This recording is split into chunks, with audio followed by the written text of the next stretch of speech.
Cahaya di tengah kegelapan istana Roberto Monteiro begitu megah, seakan menjadi benteng yang terisolasi dari dunia luar.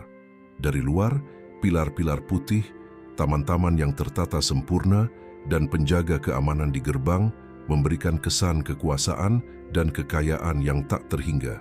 Namun di dalamnya yang mendominasi bukanlah keagungan, melainkan keheningan. Keheningan yang begitu berat, mencekik, lebih terasa seperti duka cita daripada sebuah rumah. Di sanalah ia tinggal bersama putrinya, Isabella, yang baru berusia 8 tahun dan didiagnosis buta sejak lahir.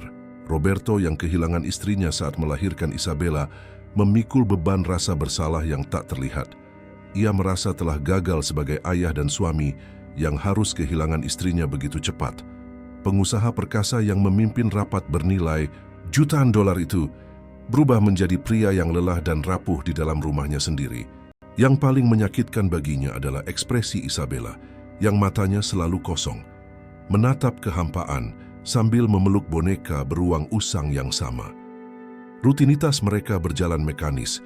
Dokter datang silih berganti, terapis disewa lalu dipecat. Obat tetes mata terus diaplikasikan setiap hari. Namun tak ada yang berubah.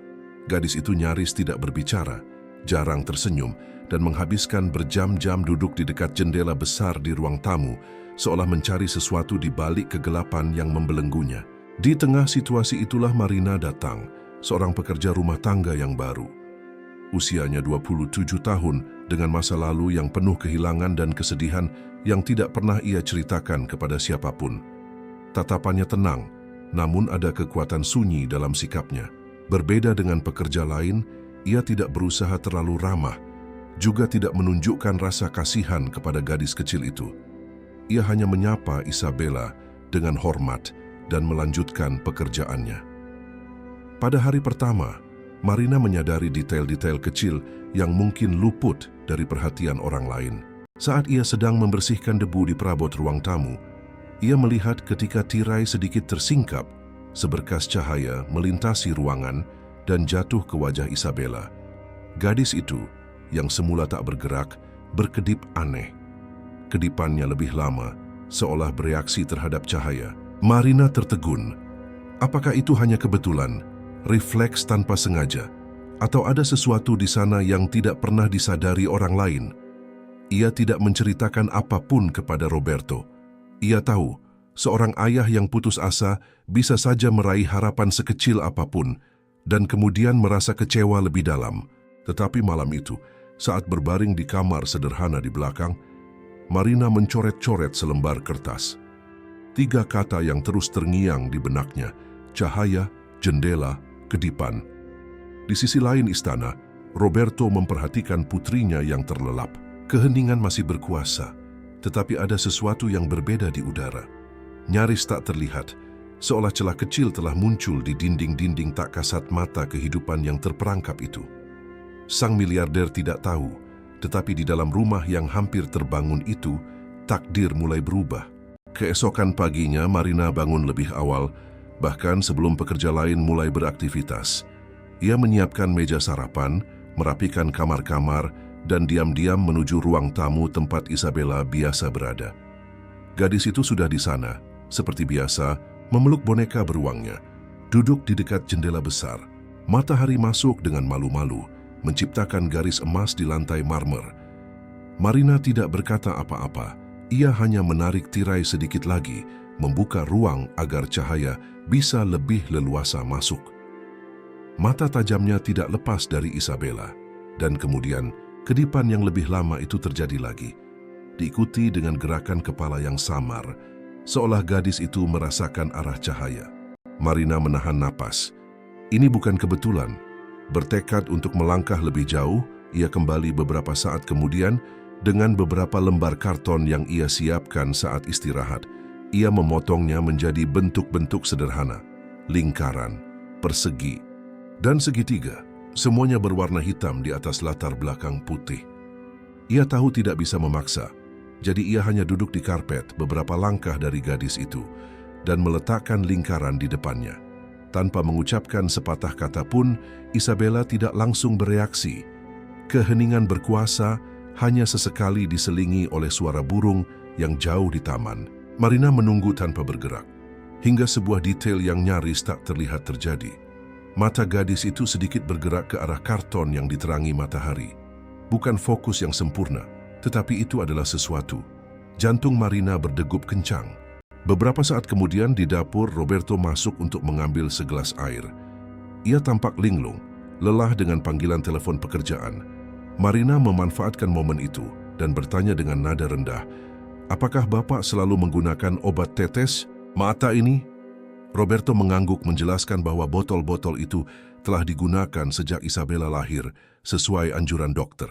Ia mengatakan tidak pernah mempertanyakan karena ia percaya itu memang diperlukan. Marina tidak mendesak, tetapi keraguan mulai membara di benaknya. Bagaimana jika obat tetes mata itu menyembunyikan lebih dari yang terlihat? Malam itu, sebelum tidur, ia mengambil lagi kertas tempat ia menulis catatan pertamanya dan menambahkan kata-kata baru, bentuk, reaksi, keraguan. Sementara itu, Roberto sendirian di kantor menatap potret lama mendiang istrinya. Ia berpikir tentang bagaimana hidup telah menjadi rutinitas dari upaya yang sia-sia dan harapan yang hancur. Ia tidak tahu, tetapi pada saat yang sama, Marina sedang menulis baris pertama dari sebuah penemuan yang bisa mengubah segalanya. Keheningan istana tidak lagi sama. Ada sesuatu yang baru, seutas rasa ingin tahu, percikan harapan. Seolah-olah Isabella telah mengambil langkah kecil, nyaris tak terlihat, menuju dunia yang semua orang anggap tidak bisa ia capai. Marina tidak bisa tidur malam itu. Ia berbalik ke sana kemari di tempat tidur sederhana di kamar belakang, mendengarkan keheningan istana, seolah-olah keheningan itu berbicara kepadanya. Gambar-gambar itu tidak hilang dari benaknya. Kedipan yang lama, kepala Isabella yang miring, mata yang seolah-olah mengejar bayangan. Apakah tidak ada yang pernah menyadarinya?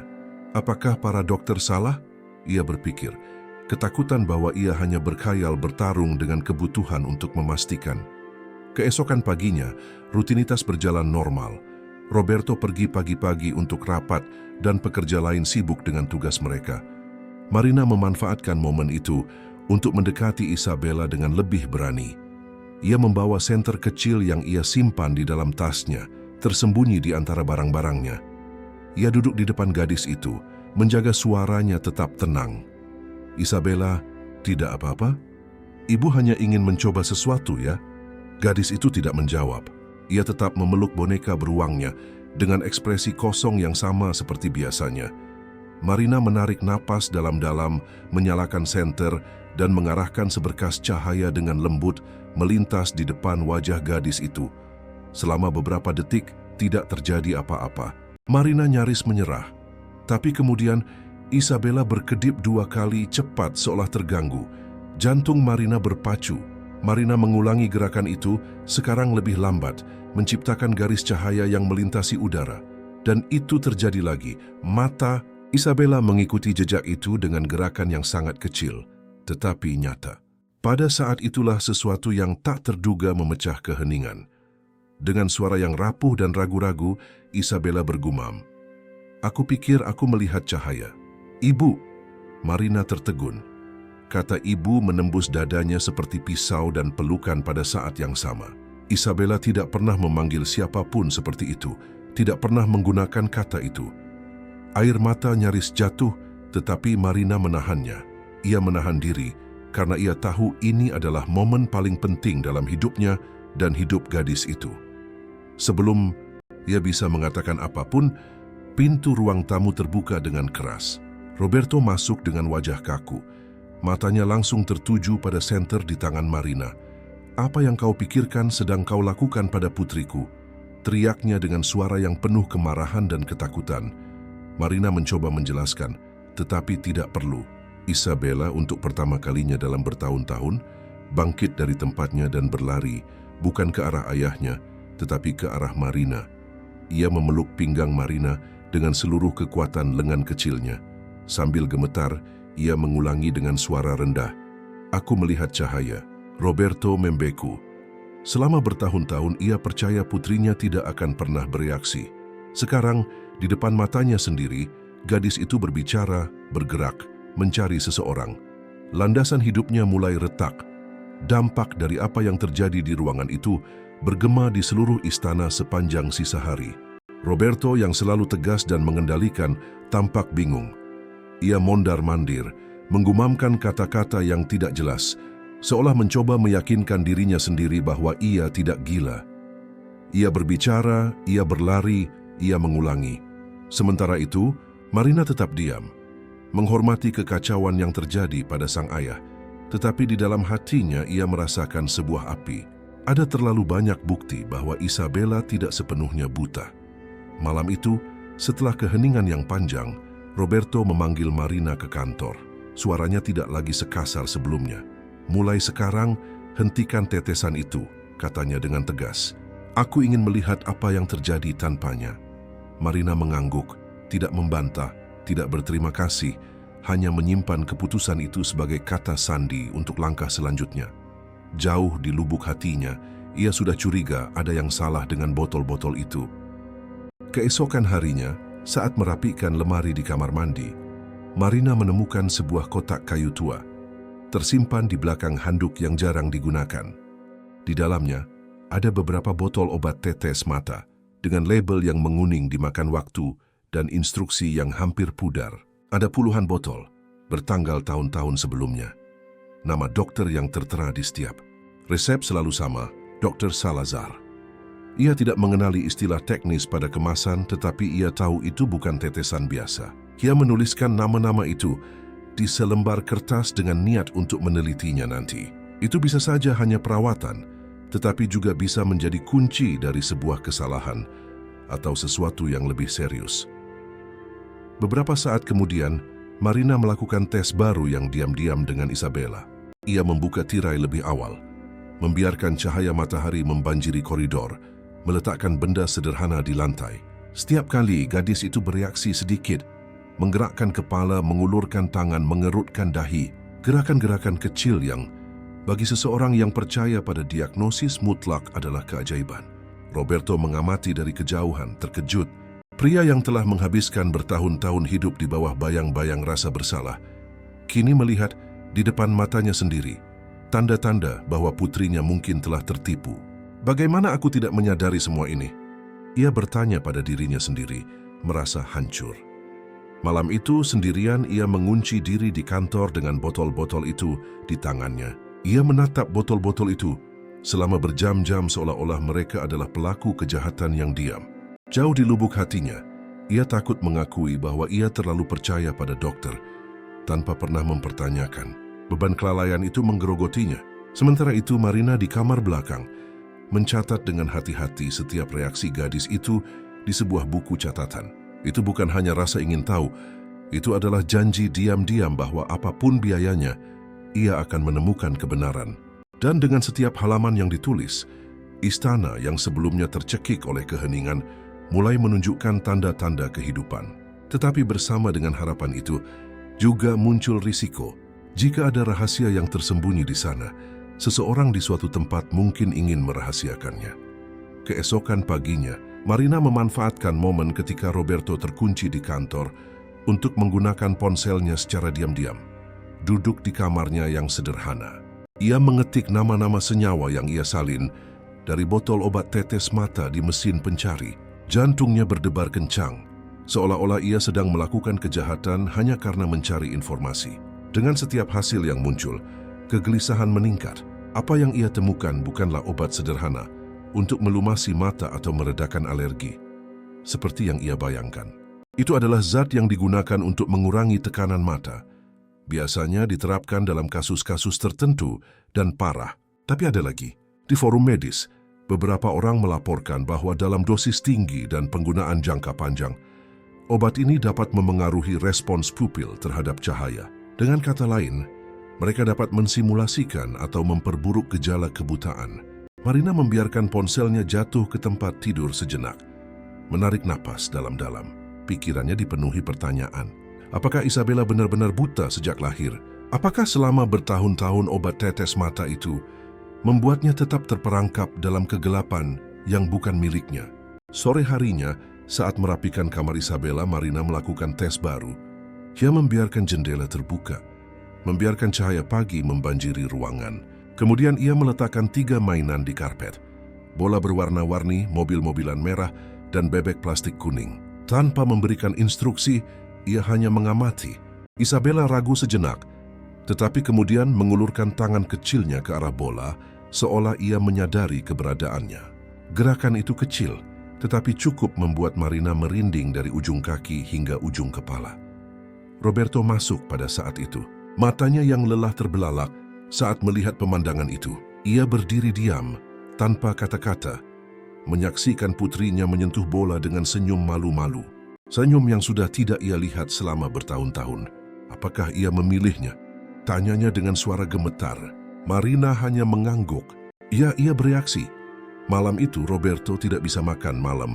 Ia mondar-mandir, mengulangi bahwa ia percaya pada dokter, bahwa ia tidak pernah mempertanyakan, bahwa mungkin ia telah membuat kesalahan terbesar dalam hidupnya. Rasa bersalah menghancurkannya, tetapi juga ada sesuatu yang tumbuh di dalam dirinya yang sudah lama tidak ia rasakan, harapan. Marina di sisi lain merasakan campuran kegembiraan dan ketakutan. Jika memang ada yang salah dengan botol-botol itu, ini bukan hanya kesalahan medis, ini bisa menjadi skandal. Dan ia tahu, semakin besar rahasianya, semakin besar perlawanan terhadap siapapun yang mencoba mengungkapnya. Saat Isabella tidur memeluk boneka beruangnya, rumah itu seolah bernapas dengan cara yang berbeda. Keheningan tidak lagi hanya duka, sekarang adalah keheningan yang mendahului sebuah pengungkapan. Pada hari-hari berikutnya, Marina mempertahankan rutinitas pengamatannya. Setiap pagi adalah kesempatan baru untuk menemukan sesuatu di dalam diri Isabella. Seberkas cahaya matahari yang sederhana, seolah membuka pintu tak kasat mata. Bagi gadis yang hingga beberapa waktu lalu semua orang percaya ditakdirkan untuk kegelapan. Roberto meskipun masih syok mulai mengamati lebih dekat. Ia berdiri di pintu dengan diam, menyaksikan Marina melakukan latihan-latihan kecil. Setiap senyum putrinya, matanya berkaca-kaca, tetapi ada sesuatu yang tidak pernah hilang dari benak Marina. Nama yang tertera pada botol-botol itu, Dr. Salazar, dokter yang telah merawat Isabella sejak lahir. Mengapa hanya dia? Mengapa setiap tahun selalu tanda tangan yang sama, botol yang sama, formula yang sama? Selama istirahat, Marina berani bertanya kepada Roberto tentangnya. Apakah Bapak masih berhubungan dengan dokter yang merawat Isabella? Roberto mengangkat matanya dari koran, menghela napas dalam-dalam. Salazar? Tidak, sudah lama aku tidak melihatnya. Setelah istriku meninggal, aku sepenuhnya percaya padanya. Dia memberitahuku bahwa Isabella tidak punya harapan. Tidak ada operasi, tidak ada perawatan. Hanya obat tetes mata untuk menjaga kenyamanan minimal. Ada keheningan yang berat. Marina menelan ludah. Cara bicara Roberto bukan seperti pria yang yakin, melainkan seseorang yang telah menyerah untuk berjuang. Malam itu, di kamar sederhana, Marina kembali meneliti. Ia menemukan sebutan samar-samar tentang tuntutan hukum lama yang melibatkan nama Salazar. Tidak ada yang terlalu konkret, tetapi cukup untuk menyalakan peringatan. Ia tampak seperti seorang dokter yang telah menghilang dari sorotan. Seseorang yang lebih suka tetap berada di dalam bayang-bayang. Suatu pagi, saat melintasi koridor, Marina mendengar 2 pekerja berbicara dengan suara rendah. Apa kau menyadari bagaimana gadis itu berjalan dengan cara yang berbeda? Kata salah satunya. Lebih baik tidak berkomentar. Tuan tidak suka pertanyaan dan selain itu jika dokter itu tahu kita bisa kena getahnya. Marina terdiam. Jika dokter itu tahu? Kalimat itu membuatnya merinding. Bagaimana mungkin seseorang yang tidak lagi datang ke istana masih ditakuti di sana? Pada hari itu, Marina menjadi lebih dekat dengan Isabella. Saat ia mengucapkan selamat malam, gadis itu tiba-tiba meletakkan kepalanya di pangkuannya selama beberapa detik. Itu adalah gerakan sederhana, tetapi bagi Marina itu adalah konfirmasi diam-diam. Ada kepercayaan di antara mereka, dan dengan kepercayaan itu juga datang tanggung jawab untuk melindungi. Roberto di sisi lain rumah menatap botol-botol di atas meja kantornya. Seolah-olah mereka adalah bukti dari kejahatan yang tidak terungkap. Jauh di lubuk hatinya, sesuatu mulai berubah. Untuk pertama kalinya, ia bertanya pada dirinya sendiri apakah ia telah ditipu selama ini. Dan saat jam menunjukkan tengah malam, nama Dr. Salazar bergema di benak keduanya, seperti bayangan yang akan muncul kembali ke permukaan. Marina tidak bisa lagi melihat botol-botol obat tetes mata itu tanpa merasakan sesak di dadanya. Semakin ia memikirkannya, semakin keyakinan itu tumbuh. Ada sesuatu yang salah, tetapi ia butuh bukti. Ia butuh sesuatu yang konkret, karena harapan saja tidak akan bisa mempertahankan perjuangan ini. Suatu sore, saat ia sedang merapikan kamar mandi di sayap utama, ia melihat sebuah rak yang lebih dalam, tersembunyi di belakang handuk-handuk tua. Ketika ia menarik salah satunya, ia menemukan sebuah kotak kayu kecil, mirip dengan yang pernah ia lihat sebelumnya. Di dalamnya, ada puluhan botol kosong bertanggal tahun-tahun yang lalu, semuanya ditandatangani oleh dokter yang sama, Dr. Salazar. Tanggal-tanggal itu dimulai dari bulan-bulan pertama kehidupan Isabella hingga beberapa bulan yang lalu. Itu seperti sejarah diam-diam dari perawatan tanpa akhir. Marina berlutut di lantai yang dingin, memegang botol-botol itu seolah-olah mereka adalah bukti kejahatan. Berapa tahun yang telah dicuri, ia berpikir. Ia menyimpan salah satu botol di saku celemeknya. Ia tidak bisa membiarkannya begitu saja. Malam itu, ketika semua orang sudah tidur, ia menyalakan lampu redup di kamarnya secara diam-diam dan meneliti lagi di ponsel. Ia menemukan artikel medis yang berbicara tentang senyawa yang digunakan dalam tetesan. Beberapa laporan menyebutkan bahwa dalam kasus ekstrem, penggunaan jangka panjang dapat mengurangi sensitivitas terhadap cahaya dan bahkan menginduksi gejala kebutaan fungsional. Marina menutup mulutnya dengan tangan, terkejut. Bagaimana jika Isabella tidak pernah benar-benar buta? Bagaimana jika semua itu adalah hasil dari diagnosis yang salah atau dimanipulasi? Sementara itu, Roberto tetap sendirian di kantor menatap foto-foto lama istrinya. Ingatan akan istrinya menghancurkannya. Ia mengingat percakapan dengan Salazar. Bagaimana ia menerima kata-katanya tanpa pertanyaan, sebagai putusan akhir. Sekarang rasa bersalah seolah tumbuh seperti bayangan di dalam dirinya. Keesokan paginya, Marina mencoba sesuatu yang baru. Ia duduk bersama Isabella di lantai ruang tamu, meletakkan 3 kartu besar dengan bentuk-bentuk sederhana dan menunggu. Gadis itu ragu-ragu, menggerakkan tangannya di udara, tetapi kemudian matanya bergerak dengan halus ke arah segitiga yang diterangi oleh matahari yang masuk melalui tirai. "Apakah kamu melihat sesuatu, Isa?" Marina berbisik. Jawabannya datang dalam seutas suara. Ada kilauan. Itu sudah cukup untuk membuat Marina merinding. Itu bukan lagi kebetulan, bukan lagi khayalan. Itu adalah fakta. Malam itu ia menulis di buku catatan tempat ia mencatat semuanya. Hari ke-12, Isabella bereaksi terhadap segitiga, mengatakan ia melihat kilauan. Botol-botol menunjukkan penggunaan berkelanjutan selama bertahun-tahun. Sesuatu tersembunyi. Roberto, ketika membaca catatan-catatan yang akhirnya diputuskan Marina untuk ditunjukkan, merasakan jantungnya hancur. Untuk pertama kalinya ia menghadapi kemungkinan bahwa bukan hanya takdir yang kejam, tetapi seorang dokter yang ia percayai, mungkin telah mencuri mata putrinya. Di luar istana itu tetap dikelilingi oleh tembok-tembok tinggi dan gerbang besi. Tetapi penjara yang sebenarnya ada di dalam tetesan yang jatuh setiap hari. Di dalam mata seorang anak yang mungkin tidak pernah buta seperti yang semua orang percaya. Marina tahu ia tidak bisa menyimpan ini sendirian terlalu lama. Setiap hari berlalu, setiap reaksi kecil Isabella terhadap cahaya memperkuat keyakinan bahwa ada yang salah dengan perawatan yang diresepkan oleh Salazar. Tetapi bagaimana cara membuktikannya? Bagaimana menghadapi seorang dokter ternama yang selama bertahun-tahun diperlakukan sebagai otoritas? Suatu malam setelah semua orang sudah beristirahat, Marina mengambil ponselnya dan menggulir daftar kontak lama. Jari-jarinya berhenti pada nama yang sudah lama tidak ia lihat. Luciana, seorang kolega dari masa ia bekerja di sebuah klinik sebagai asisten perawat. Luciana sekarang sedang menyelesaikan residensi di bidang oftalmologi. Jika ada seseorang yang bisa membantunya memahami botol-botol misterius itu adalah dia. Ia mengirim pesan singkat, tetapi syarat dengan urgensi. "Aku harus bicara denganmu. Ini penting. Ini melibatkan seorang anak." Jawabannya datang tak lama kemudian. Mereka sepakat untuk bertemu secara diam-diam di sebuah kafe di kota tetangga. Marina akan mengarang alasan untuk keluar selama jam-jam ketika Roberto sedang rapat.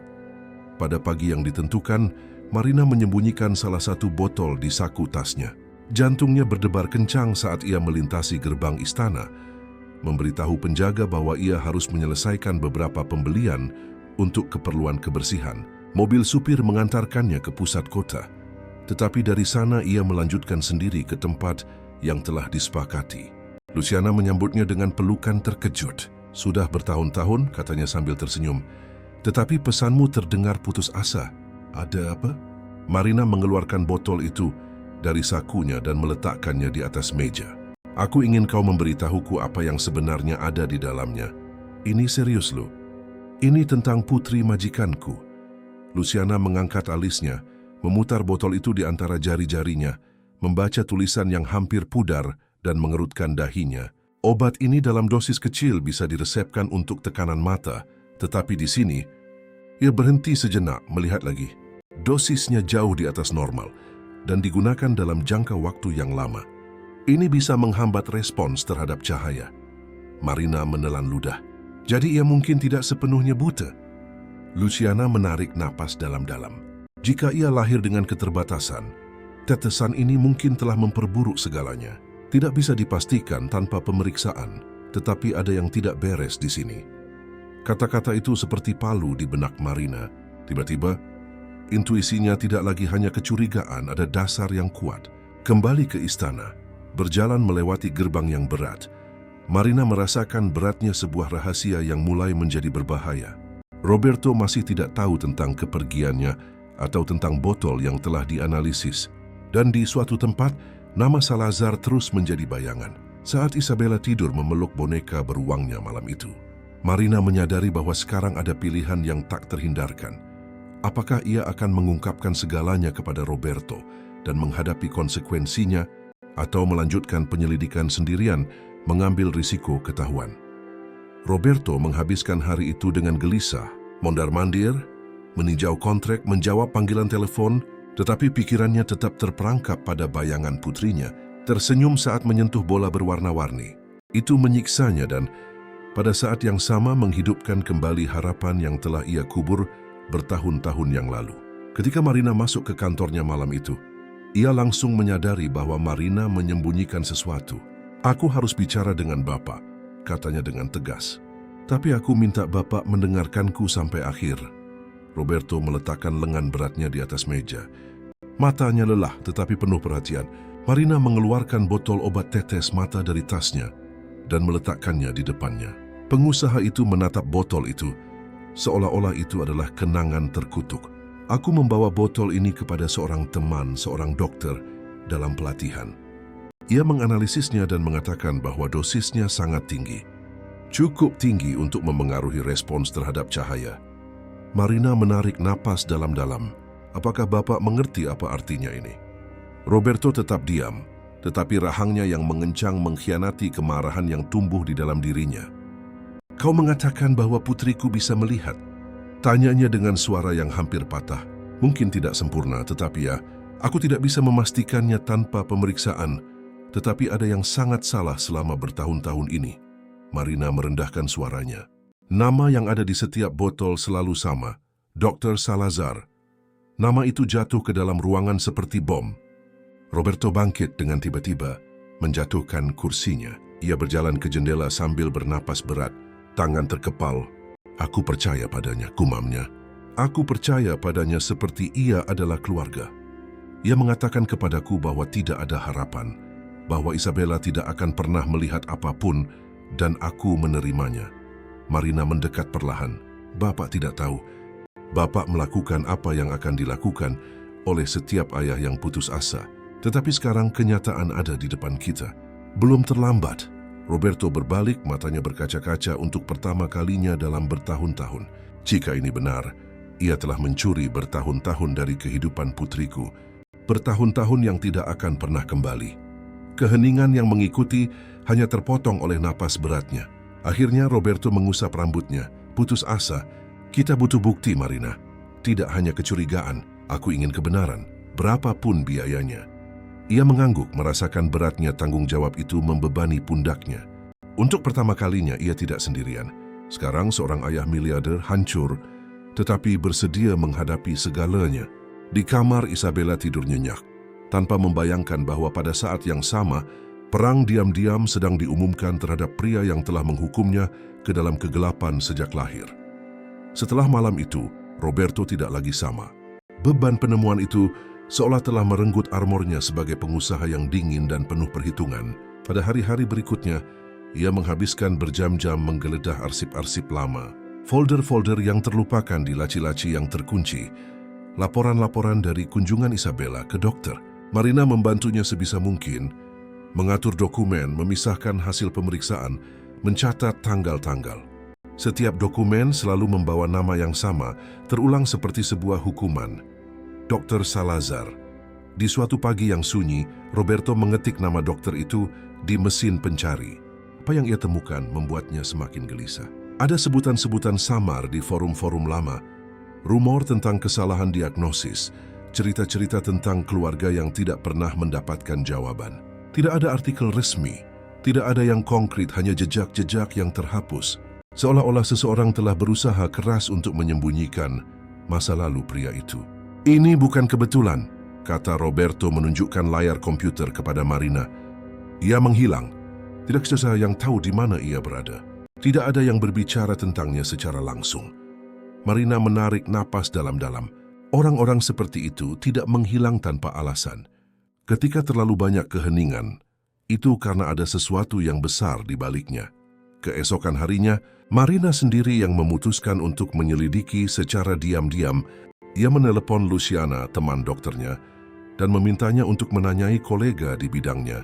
Jawabannya cepat. Beberapa profesional mengingat Salazar, tetapi semuanya bereaksi dengan hati-hati, seolah-olah mereka tidak ingin berbicara.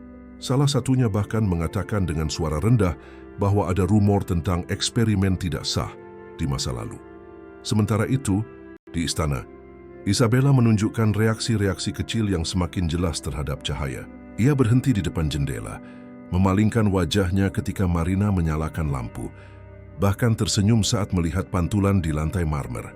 Bagi Roberto, setiap gerakan itu seperti pisau yang tertancap di dadanya, baik dari kegembiraan maupun rasa sakit.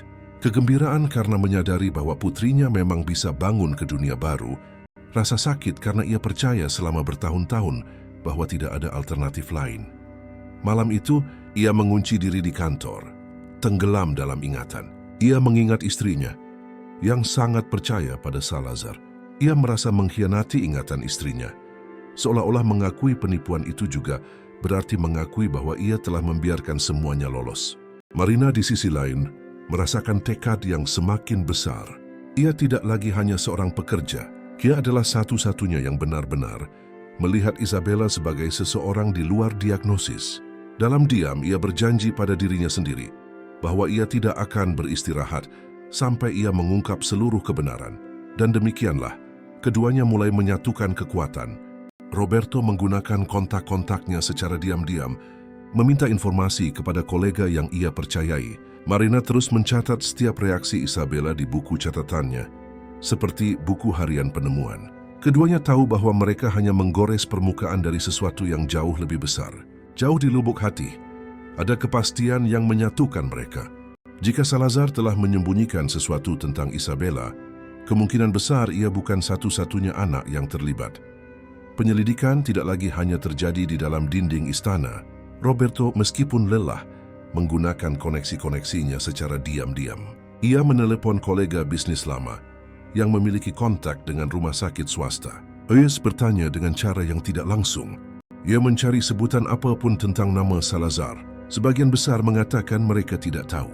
Yang lain mengubah topik pembicaraan. Keheningan di sekitar dokter itu hanya meningkatkan kecurigaan. Marina lah yang mengambil langkah konkret pertama. Dalam salah satu percakapannya dengan Luciana, ia menerima informasi yang membuatnya merinding. Ada keluarga lain di kota tetangga yang juga mempertanyakan perawatan Salazar.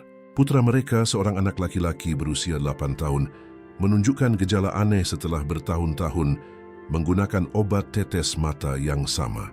Pada minggu yang sama, Marina dan Roberto secara diam-diam pergi ke rumah keluarga itu. Itu adalah lingkungan yang sederhana, jauh dari kemewahan istana yang mencekik. Mereka disambut oleh seorang wanita dengan tatapan lelah tetapi tegas bernama Teresa. Suaminya Mauro bergabung tak lama kemudian. Keduanya ragu-ragu sebelum berbicara. Tetapi ketika mereka mendengar nama Salazar, kecurigaan berubah menjadi kerjasama yang instan. Putra kami, Davi, Teresa memulai. Ia lahir dengan masalah penglihatan, tetapi tidak ada yang bisa mencegahnya membedakan bentuk dan cahaya. Salazar mengatakan bahwa obat tetes mata itu diperlukan, bahwa itu akan membantu melestarikan apa yang ia miliki. Tetapi, seiring waktu ia memburuk, hingga ia hampir tidak bisa melihat apa-apa. Roberto merasa tanah di bawah kakinya runtuh. Rasanya seperti mendengar kisah Isabella dengan suara lain. Apakah kalian pernah menghadapi dokter itu? Tanyanya dengan suara rendah. Mauro mengangguk. Kami mencoba tetapi ia menghilang. Tiba-tiba menghilang. Tanpa memberikan penjelasan. Kami mencari spesialis lain, tetapi tidak ada yang mengerti mengapa kondisi Davi memburuk begitu cepat. Marina bertukar pandang diam-diam dengan Roberto. Sekarang mereka tahu, itu bukan kasus terisolasi. Saat meninggalkan rumah Teresa dan Mauro, keheningan di dalam mobil terasa berat. Roberto memegang kemudi dengan erat. Tetapi ekspresinya penuh amarah yang tertahan. Ia tidak hanya menghancurkan hidup putriku, katanya, mengertakkan gigi. Ia melakukannya pada anak-anak lain. Berapa banyak lagi? Marina, dengan buku catatan di pangkuannya mencatat setiap detail. Ia tahu bahwa cerita-cerita itu lebih dari sekadar kebetulan. Itu adalah potongan-potongan dari teka-teki yang suram yang mulai terbentuk. Kembali ke istana, Isabella menunggu mereka dengan ekspresi tenang, duduk di dekat jendela. Roberto mengamatinya dan merasakan dadanya terbakar. Ia mengerti bahwa berjuang melawan Salazar bukan hanya untuk keadilan. Itu untuk semua anak yang telah dibungkam. Dan pada saat itu, saat malam tiba, Roberto membuat janji diam-diam. Ia tidak akan beristirahat sampai ia merobek topeng dokter itu yang telah mencuri cahaya dari kehidupan begitu banyak keluarga. Hari-hari berikutnya membawa perhatian baru ke istana. Roberto dan Marina telah menemukan bahwa mereka tidak sendirian. Ada keluarga lain dengan cerita yang terhubung dengan Salazar. Tetapi pengungkapan ini tidak datang tanpa konsekuensi. Malam itu, saat Marina mencuci piring, telepon rumah di dapur berdering. Di seberang sana, suara pria rendah dan mengancam hanya berkata, "Berhenti menggali atau akan ada akibatnya."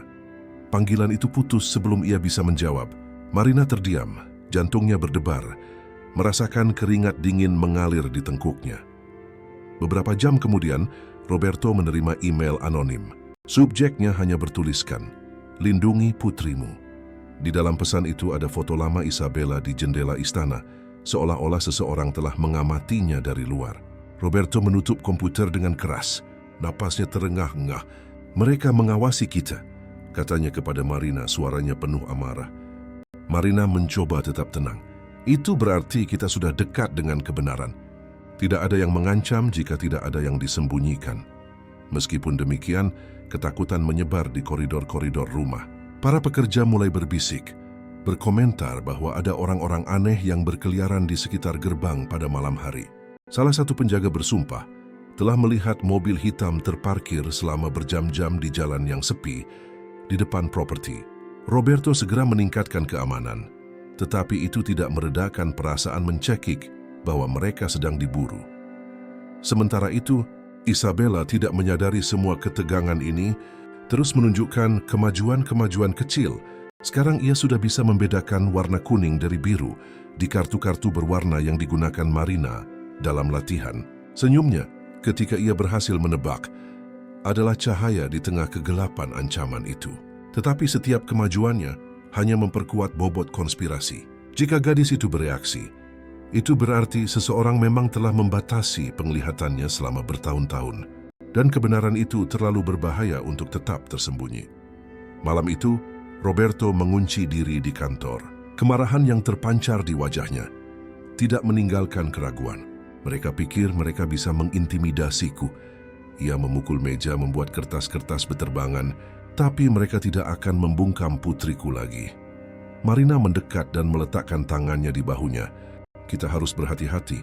Ini lebih besar dari yang kita duga. Bukan hanya Salazar. Jika ia melakukan ini, ia tidak melakukannya sendirian." Roberto menatapnya selama beberapa detik, menarik napas dalam-dalam, dan kemudian mengangguk. Untuk pertama kalinya ia menyadari bahwa Marina bukan hanya seorang pekerja. Ia adalah sekutunya yang paling dekat, satu-satunya yang mampu menghadapi ini di sisinya. Dalam keheningan istana yang berat, sebuah keputusan mulai terbentuk. Mereka tidak hanya akan menyelidiki, mereka akan mengungkap seluruh kebenaran, bahkan jika itu berarti membahayakan nyawa mereka sendiri. Setelah ancaman itu, Roberto dan Marina tahu bahwa mereka tidak bisa lagi hanya mengandalkan intuisi. Mereka butuh bukti formal, sesuatu yang tidak bisa diabaikan oleh surat kabar, hakim, atau dokter manapun. Botol-botol obat tetes mata itu adalah kuncinya. Marina menyimpan beberapa botol tersembunyi di kamarnya, dibungkus kain, seolah-olah itu adalah relik berbahaya. Di suatu pagi yang mendung, ia menyerahkan salah satu botol kepada Roberto. Kita harus membawanya ke laboratorium independen untuk dianalisis. Jika mereka menemukan formula pastinya, kita akan punya bukti konkret. Roberto langsung setuju. Menggunakan kekuasaannya, ia berhasil mengatur pertemuan dengan seorang teman lama, seorang ahli kimia terhormat di sebuah institut di ibu kota. Ia adalah pria yang bijaksana, yang bisa dipercaya, tetapi bahkan langkah ini terasa terlalu berisiko. Pada hari yang disepakati, Marina bersikeras untuk ikut. Roberto tidak membantah. Mereka berangkat pagi-pagi. Membawa botol itu tersembunyi di dalam tas kulit. Sopir melaju di jalan yang sunyi, sementara Roberto terus-menerus mengamati kaca spion. Ada sesuatu yang aneh. Sebuah mobil hitam seolah mengikuti mereka sejak keluar kota. "Kau melihat itu?" Ia berbisik kepada Marina tanpa mengalihkan pandangannya dari kaca. Marina berbalik dengan diam-diam. Kendaraan itu menjaga jarak, tetapi tidak pernah menghilang. Jantungnya berdebar kencang. "Mereka tahu kita akan mencari kebenaran," katanya hampir tanpa suara. Roberto memerintahkan supir untuk berbelok ke jalan samping, jalan tanah yang diapit pepohonan. Mobil hitam itu ragu sejenak, tetapi kemudian mengikutinya. Keheningan di dalam limusin menjadi mencekik. Akhirnya ketika mereka sampai di sebuah pom bensin, Roberto meminta supir untuk masuk tiba-tiba. Mobil hitam itu melaju lurus mempercepat. Itu hanya sesaat, tetapi cukup untuk mengkonfirmasi apa yang sudah mereka ketahui. Mereka sedang dibuntuti. Marina memegang botol itu erat-erat di dadanya, seolah-olah itu adalah nyawanya sendiri. "Mereka akan mencoba menghentikan kita sebelum bukti ini sampai ke publik," katanya terengah-engah. Roberto mengusap wajahnya, mencoba menenangkan diri. "Kalau begitu, kita harus lebih cepat dari mereka." Mereka sampai di laboratorium beberapa jam kemudian, tegang tetapi bertekad. Ahli kimia itu menerima botol itu dengan hati-hati dan berjanji akan melakukan analisis terperinci. "Berikan aku beberapa hari. Jika ada yang salah di sini, aku akan menemukannya." Kembali ke istana, suasananya terasa berat. Para penjaga sudah melaporkan lagi mobil-mobil yang berkeliaran di sekitar properti. Isabella tidak tahu apa-apa, bermain dengan kartu-kartu berwarna yang ditunjukkan Marina. Tawa polosnya adalah kontras yang menyakitkan dengan perang diam-diam yang mengelilingi keluarga itu.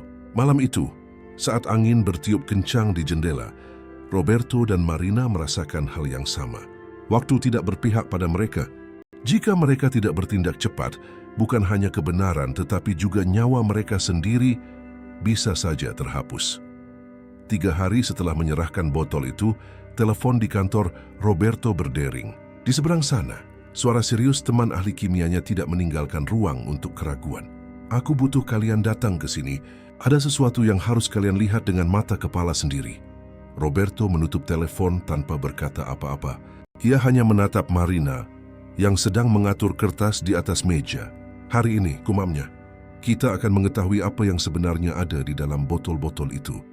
Perjalanan ke laboratorium sunyi, setiap kilometer yang dilalui terasa seperti beban tambahan di hati keduanya. Marina menjaga tangannya tetap menyatu di pangkuannya, berdoa dalam diam agar ini bukan hanya kesalahpahaman. Setibanya di sana, mereka dibawa ke sebuah ruangan sederhana, dengan dinding putih dan meja yang ditutupi laporan. Ahli kimia itu meletakkan salah satunya di depan Roberto. "Obat tetes mata ini tidak biasa. Mereka mengandung zat yang disebut siklopentolat, tetapi dalam konsentrasi yang sangat tinggi. Formula ini yang digunakan begitu lama memang bisa mensimulasikan kebutaan fungsional." Marina menutup mulutnya dengan tangan, terkejut. Roberto menatap kertas itu, seolah-olah itu adalah hukuman mati. Kau mengatakan bahwa putriku tidak lahir sepenuhnya buta. Tanyanya dengan suara tercekat. Aku tidak bisa menjamin kondisi awalnya, jawab ahli kimia. Tetapi aku bisa menjamin bahwa tetesan yang diberikan setiap hari ini bisa mengurangi persepsi cahaya atau respons mata apapun. Pada dasarnya, mereka akan mengubah penglihatan parsial menjadi kegelapan. Keheningan yang mengikuti begitu pekat, nyaris tak tertahankan. Marina merasakan matanya berkaca-kaca. Ia teringat setiap senyum malu-malu Isabella saat mengenali seberkas cahaya. Itu adalah bukti bahwa intuisinya benar. Roberto di sisi lain hancur. Ia mengusap rambutnya, lalu memukul meja. Ia menipuku. Selama bertahun-tahun, ia mengatakan tidak ada harapan. Aku menerimanya. Suaranya pecah. Ia mencuri putriku dariku. Marina mendekat dan meletakkan tangannya di lengannya. Bapak tidak tahu, tetapi sekarang kita tahu kebenarannya dan kita tidak lagi sendirian. Ahli kimia itu menyerahkan folder dengan laporan-laporan resmi. Dengan ini, kalian punya bukti. Sekarang tinggal memutuskan langkah selanjutnya. Kembali ke mobil, Marina memegang kertas-kertas itu di dadanya. Roberto menatap lurus ke jalan, tetapi pikirannya berada di tempat lain. Di masa lalu, di setiap malam, ia membiarkan Isabella percaya bahwa dunia hanyalah bayang-bayang. Aku tidak akan beristirahat sampai aku menghabisinya, katanya dengan tegas. Salazar tidak akan terus menghancurkan kehidupan. Dan untuk pertama kalinya, Marina percaya bahwa pertempuran ini, seberbahaya apapun itu, sudah memiliki jalan yang jelas, pencarian kebenaran. Roberto percaya bahwa bukti-bukti itu akan cukup. Laporan resmi, analisis kimia, kesaksian keluarga lain, semuanya tampak kokoh seperti besi. Tetapi mereka segera menemukan bahwa mengganggu masa lalu, Salazar sama saja dengan mengganggu sarang lebah. 2 hari setelah kembali dari laboratorium, pukulan pertama datang melalui internet. Sebuah artikel anonim muncul di sebuah portal berita sensasional, menuduh Roberto telah mengabaikan putrinya selama bertahun-tahun. Teks itu mengatakan bahwa ia telah mengabaikan nasihat medis dan menolak perawatan eksperimental, melukiskannya sebagai ayah kejam yang lebih suka menyembunyikan gadis itu di istananya. Ini bohong, teriaknya, melemparkan tablet ke meja. Marina membaca artikel itu dari awal hingga akhir. Narasi itu terlalu meyakinkan, penuh dengan detail-detail yang diputarbalikkan. Siapapun yang tidak tahu kebenarannya akan mudah percaya. Sudah jelas, seseorang mencoba membalikkan opini publik melawan mereka sebelum pengaduan yang sebenarnya muncul. Malam itu Marina menerima pesan-pesan aneh dari nomor tak dikenal. Pertama, kalimat-kalimat samar. Kau tidak tahu kemana kau melangkah. Kemudian, ancaman langsung. Jika kau membuka mulut, kau tidak akan pernah melihat matahari terbit lagi. Ia menunjukkannya kepada Roberto dan kemarahannya meledak. Mereka ingin membungkam kita dengan rasa takut. Tapi kita tidak akan mundur. Meskipun demikian, tekanan meningkat. Surat kabar mulai menyebarkan tuduhan palsu. Profil di media sosial menyebarkan rumor tentang dugaan kesalahan Roberto dalam bisnisnya. Bahkan Marina diserang dengan komentar-komentar yang menyiratkan bahwa ia mengarang kemajuan Isabella untuk mendapatkan perhatian. Beratnya semua itu mulai terlihat di dalam istana itu sendiri. Para pekerja yang sebelumnya diam dan setia mulai berbisik-bisik di antara mereka. Beberapa meminta untuk berhenti, takut bahwa keluarga itu terlibat dalam sesuatu yang lebih besar dari yang bisa mereka bayangkan. Dan di tengah badai, Isabella terus membuat kemajuan. Sekarang ia sudah bisa mengenali warna-warna sederhana. Ia mengatakan dengan tegas, "Ini kuning, ini biru." Marina tersenyum dengan setiap keberhasilan, tetapi di dalam hatinya ia merasakan ketakutan yang semakin besar. Jika mereka gagal, jika kampanye kotor itu lebih kuat dari bukti, semua upaya akan sia-sia. Suatu malam, saat menyimpan laporan-laporan itu di laci yang terkunci, Marina melihat keluar jendela dan melihat sebuah mobil terparkir di seberang jalan. Lampunya mati, tetapi siluet seseorang di kursi pengemudi terlihat. Ia merasakan jantungnya berdetak kencang. Ia berlari ke arah Roberto. Mereka ada di luar sana, mengamati. Ia segera bangkit, tetapi ketika ia sampai di jendela, mobil itu sudah pergi. Keheningan yang tertinggal di belakang bahkan lebih mengancam. Pesan itu jelas. Tidak peduli di mana mereka berada, mereka sedang diawasi. Roberto menarik napas dalam-dalam, matanya penuh tekad. Mereka ingin perang, mereka akan mendapatkan perang. Roberto kelelahan tetapi tidak kalah. Setelah ancaman, fitnah dan tatapan-tatapan suram di sekitar istana, ia memutuskan bahwa ia tidak bisa menunggu lagi. Sudah waktunya untuk menjadikan semuanya resmi. Marina setuju, kasus ini tidak bisa dibatasi pada bisikan-bisikan di koridor dan laporan-laporan yang disimpan di laci. Mereka harus mengungkap Salazar dan menyerahkan bukti kepada pihak berwenang yang kompeten. Keesokan paginya, mereka pergi secara diam-diam ke Kejaksaan Agung di ibu kota. Mereka membawa sebuah tas tebal, penuh dengan laporan, catatan medis, salinan resep, dan laporan kimia yang mengkonfirmasi formula tidak biasa pada obat tetes mata itu. Setiap langkah menuju gedung terasa berat, seolah-olah tanah mencoba menarik mereka kembali ke dalam keheningan. Mereka disambut oleh seorang jaksa muda dengan tatapan serius yang mendengarkan mereka dengan penuh perhatian. Marina berbicara lebih dulu, menceritakan pengamatannya tentang Isabella, reaksinya terhadap cahaya, eksperimen-eksperimen sederhana yang mengungkap sesuatu yang tersembunyi. Kemudian Roberto menceritakan bertahun-tahun kepercayaan buta pada Salazar, diagnosis tanpa pertanyaan, kejutan saat menemukan kebenaran. Jaksa itu membuat catatan-catatan yang teliti dan pada akhirnya berkata dengan tegas, "Apa yang kalian bawa ke sini sangat serius. Kami akan membuka penyelidikan. Tetapi ketahuilah bahwa ini tidak akan mudah. Ada kepentingan besar yang terlibat." Roberto dan Marina bertukar pandang diam-diam. Mereka sudah mengharapkan hal itu. Pada hari-hari berikutnya, mereka mulai menyadari bahwa bobot pengaduan itu menyebar. Beberapa kontak Roberto mulai menghindarinya. Rapat-rapat dibatalkan tanpa penjelasan. Mitra bisnis yang sebelumnya menyambutnya dengan tangan terbuka sekarang merespons dengan dingin yang terlihat jelas. Pengaruh Salazar atau siapapun yang melindunginya masih bergema di koridor-koridor kekuasaan. Di istana, ketegangan meningkat. Dua pekerja tiba-tiba mengundurkan diri, mengklaim alasan pribadi. Salah satu dari mereka sebelum pergi berbisik kepada Marina, "Hati-hati, kalian tidak tahu berapa banyak orang yang dikenal dokter itu." Meskipun takut, Isabella terus menjadi mercusuar di tengah badai. Dengan sabar, Marina menunjukkan kartu-kartu berwarna, mainan dan bahkan benda-benda dari rumah. Gadis itu semakin bisa mengidentifikasi warna, semakin banyak detail. Suatu malam ia menunjuk ke gaun kuning Marina dan berkata sambil tersenyum, "Seperti matahari." Roberto menyaksikan pemandangan itu dalam diam, matanya berkaca-kaca. Itu adalah bukti nyata bahwa mereka benar, tetapi kemenangan terasa jauh. Beberapa hari setelah menyerahkan dokumen-dokumen itu ke Kejaksaan Agung, serangan baru muncul. Surat kabar mulai menerbitkan berita bahwa Roberto sedang diselidiki atas penipuan pajak di perusahaannya. Berita itu menyebar dengan cepat, menodai reputasinya. Marina memegang koran dengan tangan gemetar. Mereka mencoba membalikkan segalanya melawan kita. Roberto menarik napas dalam-dalam, mengepalkan tinjunya. "Kalau begitu kita akan berjuang sampai akhir.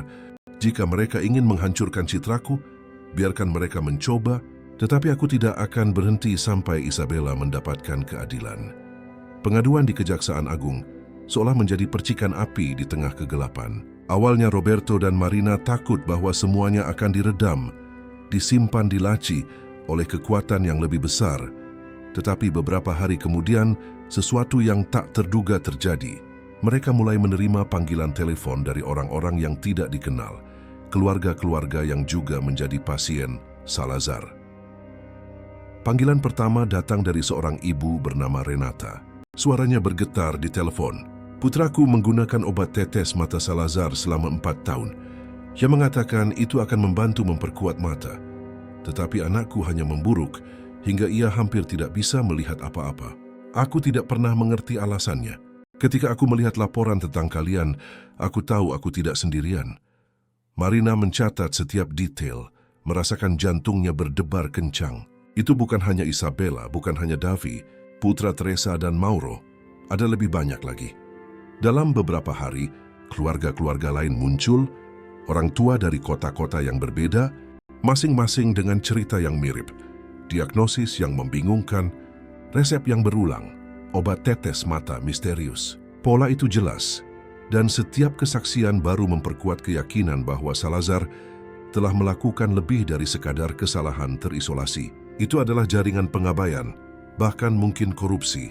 Roberto mengatur semua kontak ke dalam folder. Kantornya, yang sebelumnya didedikasikan untuk bisnis bernilai jutaan dolar, sekarang tampak seperti markas keadilan yang diimprovisasi. Peta, dokumen, laporan, dan nomor telepon memenuhi meja. Marina menghabiskan berjam-jam mendengarkan cerita keluarga-keluarga itu, menghibur, membimbing, mengumpulkan bukti. Sementara itu, kehidupan di istana berubah.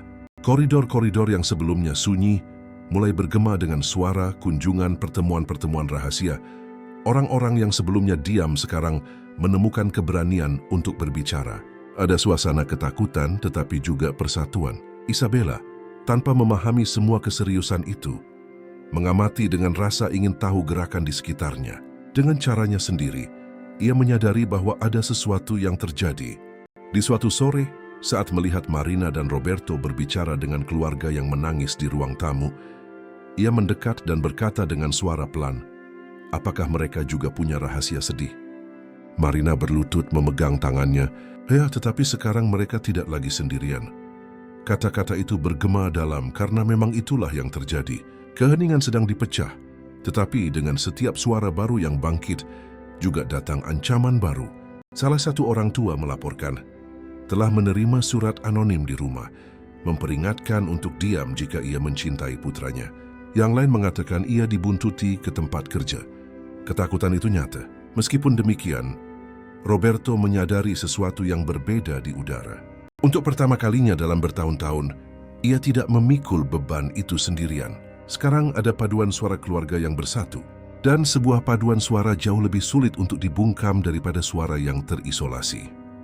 Malam itu, duduk di samping Marina di kantor, Roberto berkata dengan suara rendah, nyaris seperti sumpah.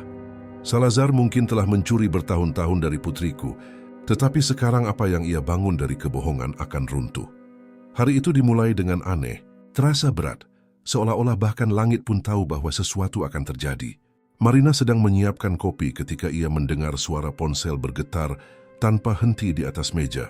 Itu adalah notifikasi. Puluhan notifikasi, portal berita, pesan, panggilan tak terjawab. "Apa yang terjadi?" tanya Roberto sudah mengambil ponsel itu. Di layar tercetak dalam huruf-huruf besar adalah judul berita. "Anak-anak digunakan dalam uji coba ilegal. Pengaduan terhadap Dr. Salazar mendapat momentum." Jantung Roberto berpacu. Ia membuka artikel itu. Teks itu membawa cuplikan dari analisis laboratorium, laporan-laporan dari keluarga, kisah Isabella, dan bahkan pernyataan dari orang tua yang telah diam selama bertahun-tahun. Kebenaran akhirnya ada di jalanan. Berita itu menyebar seperti api di jerami kering. Stasiun TV menyiarkan laporan, radio-radio mengomentari kasus itu, dan di media sosial nama Salazar diulang dengan kemarahan. Tagar-tagar yang menyerukan keadilan mulai naik. Di istana, telepon tidak berhenti berdering. Jurnalis menginginkan wawancara. Keluarga-keluarga mencari dukungan. Pengacara menawarkan bantuan. Marina terkejut, mencoba mengatur kekacauan itu, sementara Roberto tetap diam di depan jendela, melihat keramaian di gerbang properti. "Kini dimulai," gumamnya, suaranya penuh dengan campuran kelegaan dan ketakutan. Tetapi paparan itu juga membawa reaksi-reaksi berbahaya. Pada hari yang sama, sebuah akun anonim menerbitkan dokumen palsu, menyarankan bahwa Roberto telah membayar dokter untuk mengubah laporan. Artikel lain menyiratkan bahwa Marina mengarang kemajuan Isabella untuk mendapatkan ketenaran. Kebohongan-kebohongan itu mencoba bercampur dengan kebenaran, menciptakan kebingungan.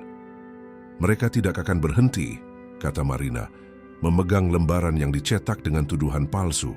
"Tapi sekarang kita tidak lagi sendirian." Memang gelombang publik berpihak pada mereka. Ratusan komentar membela keluarga-keluarga itu. Berbagi cerita yang serupa.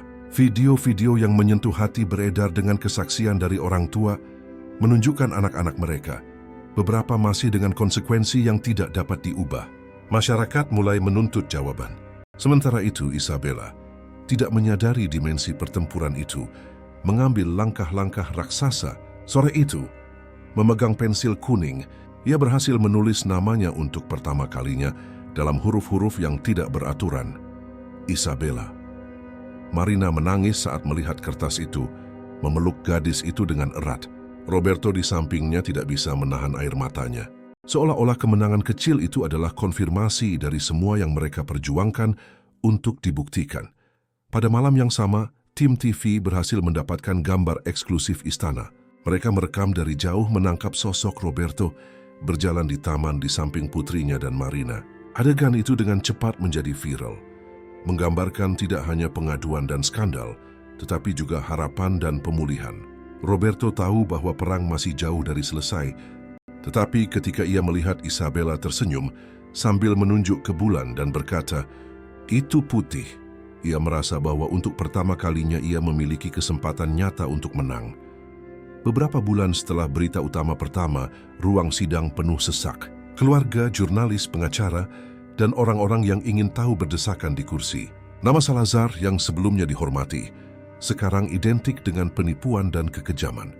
Di kursi terdakwa, dokter itu menjaga pandangannya tetap rendah, mencoba bersembunyi dari kemarahan kolektif. Roberto dan Marina hadir, berdiri tegak meskipun beban bulan-bulan itu telah membekas di wajah mereka. Di samping mereka, Isabella memegang boneka beruangnya. Ia tidak sepenuhnya mengerti keagungan apa yang sedang terjadi. Tetapi ia tahu bahwa semuanya ada hubungannya dengan ceritanya. Ketika jaksa mempresentasikan laporan resmi, botol-botol yang disita, dan kesaksian dari keluarga-keluarga dari kota yang berbeda, ruangan itu terjerumus dalam keheningan total. Bukti-bukti itu tak terbantahkan. Ini bukan kesalahan medis, melainkan skema. Bertahun-tahun eksperimen ilegal yang didanai oleh kepentingan-kepentingan gelap. Salazar dijatuhi hukuman, penjara, pencabutan izin praktik medis seumur hidup, dan denda jutaan dolar kepada perusahaan-perusahaan yang terlibat. Sebuah putusan yang membuat mereka yang hadir bertepuk tangan. Marina merasakan matanya berkaca-kaca dan memegang tangan Isabella erat-erat. Roberto di sisi lain menarik napas dalam-dalam, seolah-olah ia melepaskan beban yang telah ia kumpulkan selama beberapa dekade. Di luar ruang sidang, para jurnalis berkumpul, tetapi alih-alih Roberto, Marina lah yang berbicara. Suaranya yang tenang tetapi tegas bergema melalui mikrofon. Kebenaran tidak mengembalikan waktu yang hilang dari anak-anak kita, tetapi itu bisa mencegah orang lain menderita hal yang sama. Kami berjuang untuk keadilan dan keadilan menang. Pidatonya menyebar ke seluruh negeri. Marina dijuluki wanita yang melihat di balik kegelapan. Keberaniannya menjadi simbol perlawanan dan kasih sayang. Di istana yang sekarang telah berubah menjadi rumah yang penuh kehidupan, Isabella terus mengejutkan. Ia mengenali warna, membaca kata-kata sederhana, dan bahkan membantu mengatur barang-barangnya sendiri. Kamar yang sebelumnya sunyi sekarang dipenuhi dengan gambar-gambar yang ditempel di dinding. Rumah, bunga, orang-orang bergandengan tangan. Suatu malam, saat bersiap-siap untuk tidur, Isabella meringkuk di pangkuan Marina dan berkata dengan suara pelan, "Aku tidak lagi takut kegelapan, karena aku tahu selalu ada seseorang yang percaya padaku." Marina memeluknya dengan erat, membiarkan air mata jatuh. Roberto mengamati dari pintu terharu, menyadari bahwa bukan hanya penglihatan putrinya yang terlahir kembali, tetapi juga harapannya sendiri. Kasus Isabella mengubah kehidupan. Keluarga-keluarga lain menemukan keberanian untuk membuat pengaduan. Dokter-dokter diselidiki dan undang-undang baru dibuat untuk melindungi anak-anak dari eksperimen yang kejam. Nama Salazar menjadi contoh korupsi, tetapi juga bagaimana kebenaran, bahkan jika datang terlambat, bisa menang. Pada akhirnya, Roberto memahami sesuatu yang tidak akan pernah ia lupakan. Uang bisa membeli kenyamanan, tetapi tidak bisa membeli kemurnian tatapan mata yang cerah. Dan Isabella, dengan setiap senyum di depan warna yang ditemukan, membuktikan bahwa kekayaan terbesar selalu adalah kebenaran. Jika Anda menyukai cerita ini, silakan suka, like dan berlangganan. Subscribe saluran ini agar tidak ketinggalan video berikutnya.